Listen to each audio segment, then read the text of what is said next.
Sur Internet, il y a beaucoup de personnes qui nous donnent des conseils à nous, les jeunes, sur comment trouver un emploi, comment chercher un emploi. Et ce qui se passe, c'est qu'il y a beaucoup de jeunes aussi qui disent qu'il n'y a pas de travail, il n'y a pas d'emploi. En 2026, franchement, c'est compliqué pour trouver un travail. Tu peux faire plus de 3, 6 mois, un an de chômage en train de chercher en fait ton emploi. Il y a même une personne qui m'a dit une fois que moi, mon nouveau travail, c'est de chercher un emploi. Et franchement, quand j'ai entendu ça, je me suis dit, ce serait important que je puisse vous partager en tant que jeune les méthodes que j'utiliserais si je devais reprendre à zéro pour trouver un nouvel emploi aujourd'hui. Let's go.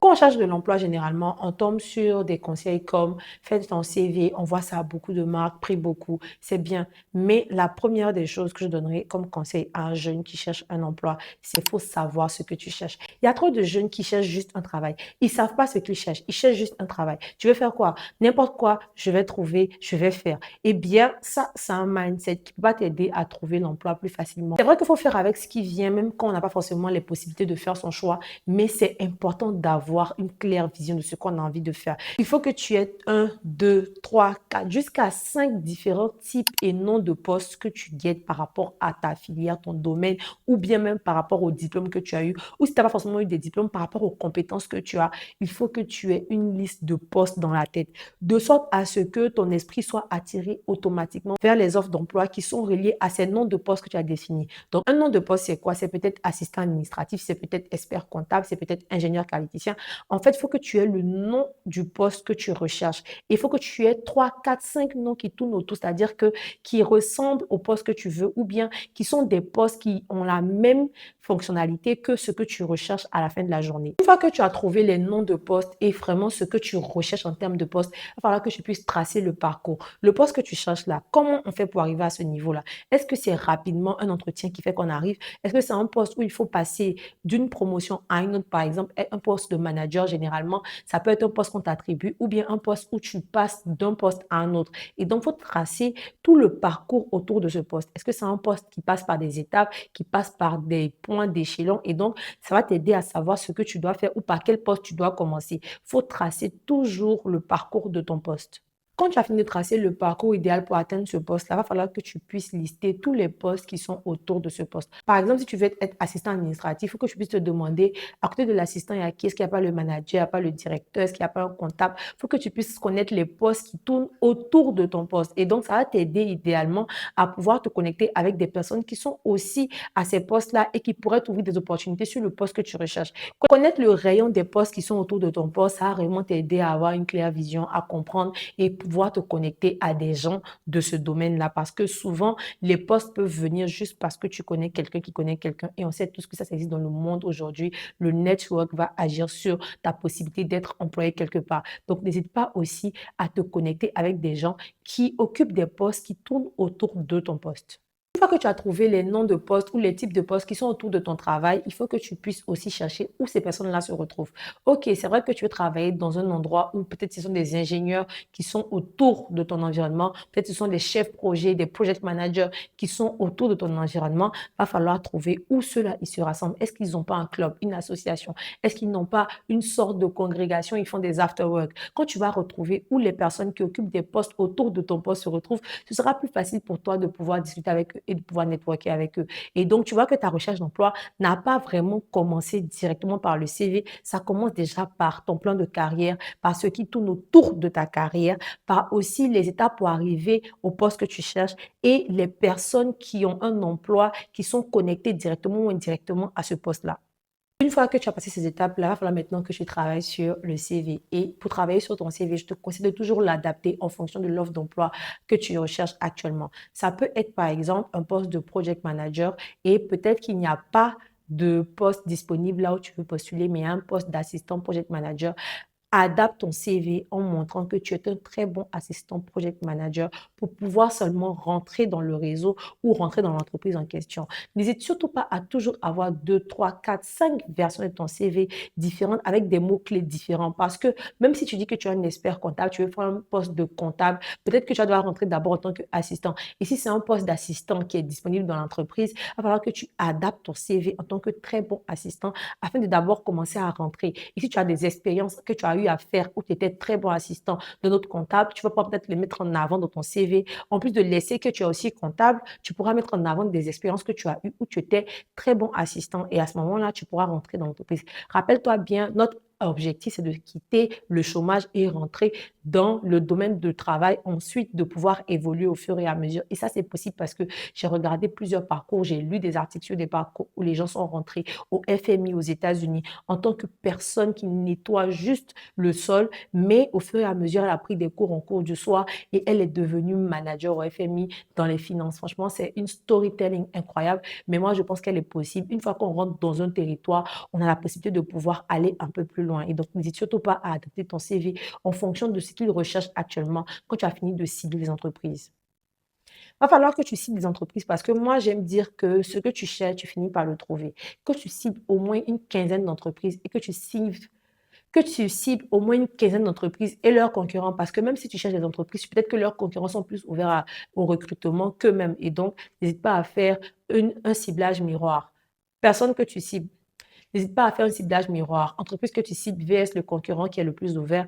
Au fur et à mesure, pour tes 15 entreprises, tu pourras trouver 15 concurrents et en même temps voir comment commencer d'abord, soit chez le concurrent ou bien soit commencer par une entreprise qui ressemble un peu à ce que tu veux faire. Parce que dès le départ, peut-être que tu as un rêve qui est incroyable, mais il va falloir commencer quelque part. Et souvent, c'est soit par une start-up, une PME, une ONG, une association, une fondation que tu peux commencer. Quand on cherche de l'emploi, surtout en Afrique de l'Ouest, on parle de moins en moins de recommendation letter, les lettres de recommandation. Moi, je te conseille quand même de les faire, même si tu n'as pas demandé.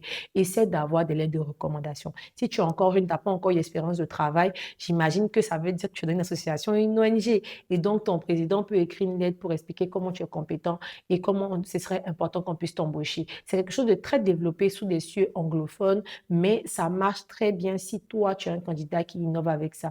C'est pareil si tu as laissé ton emploi et que tu cherches un autre emploi, ton ancien manager, si tu as de bons thèmes avec lui, peut écrire une lettre de recommandation. Ça encourage le nouveau manager à se dire que si cette personne-là a une lettre de recommandation de son ancien manager, ça veut dire que cette personne-là est fiable ou est efficace. Et donc, travaille à avoir 2, 3, 4 lettres de recommandation parce que ça va t'aider à soutenir ta demande avec un peu plus de force. Tu peux aussi, si tu n'as pas encore eu d'expérience professionnelle pour mettre sur ton CV, commencer à faire du bénévolat afin d'avoir des expériences professionnelles à mettre sur ton CV. Ce qui se passe, c'est que généralement, quand on est jeune, on a forcément des grandes expériences. On demande qu'on ait des masters, qu'on ait 5 ans, 10 ans d'expérience.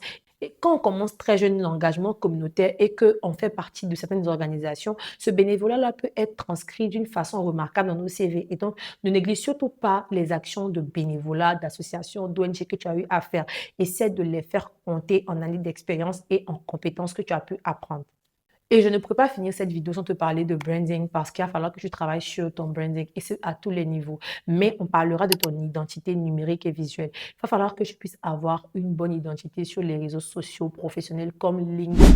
Là-bas, tu vas devoir créer ton identité, donc ton compte. Remplir des détails comme ton parcours professionnel et ton parcours scolaire, académique. Ça va t'aider à pouvoir créer une identité visuelle qui est optimisée. En plus de cela, tu auras la possibilité aussi de créer du contenu et parler de ce que tu aimes faire dans ton travail. Parce que généralement, quand tu ne trouves pas du travail, tu n'as pas forcément envie de pouvoir être dans une posture où tu ne fais rien. Et donc, tu peux utiliser ce temps-là pour créer du contenu sur ton métier. Si tu adores le droit, n'hésite pas à écrire des articles chaque fois sur le droit sur ton compte LinkedIn. Ça pourra t'aider à attirer facilement des offres d'emploi parce que tes mots-clés seront en concordance avec les mots-clés des RH ou des chasseurs de tête qui sont sur LinkedIn. Créer du contenu, partager, commenter, te connecter surtout avec des RH et des directeurs sur LinkedIn, ça pourrait être la recette secrète pour moi qui t'aidera à marcher. Ce qui est bien, c'est que trouver de l'emploi ne consiste pas seulement de nous-mêmes. Il en va aussi d'autres personnes qui peuvent être de notre réseau et je te conseille d'avoir des clubs privés. Les clubs privés, qu'est-ce que c'est? C'est des clubs, par exemple, où tu peux rejoindre en ayant une cotisation mensuelle ou bien juste en participant aux activités, mais où là-bas, tu pourras rencontrer des gens qui peuvent te recommander pour un emploi. Parce que c'est vrai que quand on cherche de l'emploi, il faut faire beaucoup à notre niveau, mais c'est possible aussi que quelqu'un d'autre fasse beaucoup pour nous ouvrir une porte. Et donc, n'hésite pas à rejoindre des clubs comme des clubs d'amoureux de la technologie, des clubs de femmes dans la technologie, femmes dans la médecine, associations de personnes dans le droit. Ça pourra t'aider à rencontrer des personnes stratégiques qui pourraient eux aussi te recommander pour un travail parce que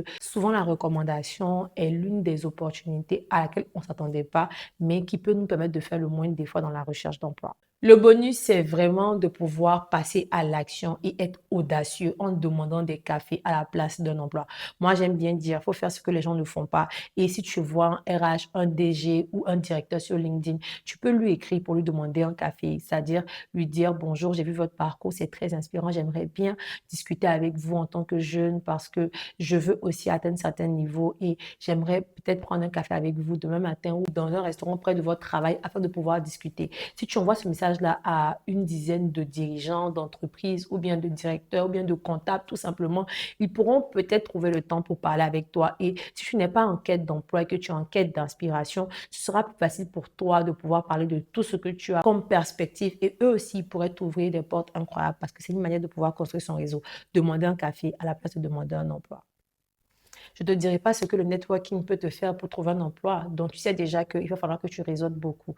Encore, il y a le café, il y a les clubs, l'association, mais n'hésite pas à aller dans des after-work, dans des conférences et surtout à être dans des endroits stratégiques, les endroits cachés du networking où tu peux rencontrer des personnes qui vont t'ouvrir des portes professionnelles. J'en parle dans une de mes vidéos sur YouTube. N'hésite pas à cliquer pour voir la vidéo qui parle des endroits cachés où tu peux networker de façon plus efficace et dont personne ne nous en parle.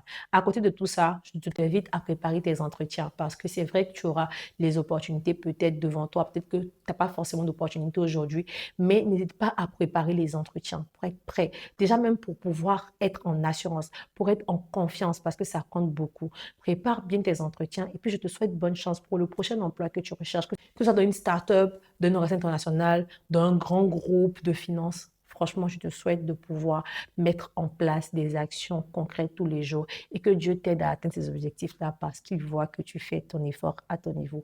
Prends soin de toi, partage la vidéo à quelqu'un qui cherche comment trouver un emploi en 2026 et big up.